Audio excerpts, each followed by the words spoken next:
Bismillahirrahmanirrahim. Myself Mubashir Ahmed, lecturer of biology from Government Freedia College, Pakistan. بیٹا جیسا کہ آپ لوگوں کو پتہ ہے کہ آج ورلڈ بک ڈے منایا جا رہا ہے جو کہ 23 اپریل کو منایا جاتا ہے پوری دنیا کے اندر. اس میں سب سے پہلے لوگ سارے بچوں کو اور سارے لوگوں کو بک پڑھنے کی تلقین کی جاتی ہے کہ بکس کی امپورٹنس بتائی جاتی ہے کہ بچوں کے لیے بکس پڑھنا کتنا ضروری ہے اور بکس کے اندر کتنا نالج موجود ہے. تو آج کل جیسا کہ سوشل میڈیا کا دور ہے، سوشل میڈیا کے اوپر لوگ ڈیپینڈنٹ بہت زیادہ ہو گئے ہیں. خبریں اور ہر چیز ہے وہ سوشل میڈیا سے حاصل کر رہے ہیں اور بکس پڑھنے کی جو عادت ہے وہ آہستہ آہستہ اسٹوڈنٹس کے اندر ختم ہوتی جا رہی ہے.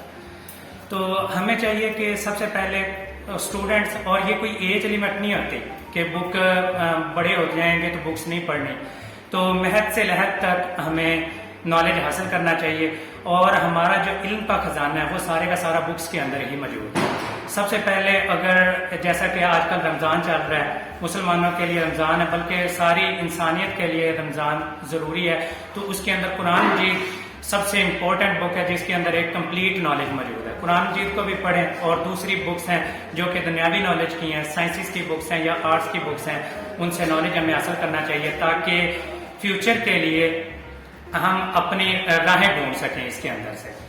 تو ہمارے لیے یہ ضروری ہے کہ ہم اپنے اسٹوڈنٹس کو، جو نئی آنے والی جنریشن ہے، بچوں کو، ان کو ساروں کو یہ تعلیم کی طرف راغب کریں اور وہ اپنی بکس سے نالج حاصل کرنے کی ان کے اندر عادت ڈیولپ کریں، نہ کہ یہ جو سوشل میڈیا سے جو کہ ویریفائڈ نالج نہیں ہوتا وہاں سے حاصل کریں. تو میری سجیشن یہی ہے سارے اسٹوڈنٹس کے لیے بھی اور ساری عوام الناس کے لیے کہ وہ کتابوں کے سے جو اتھینٹیکیٹڈ نالج ہے وہ گین کریں، نہ کہ ادھر ادھر کی خبروں سے نالج حاصل کریں.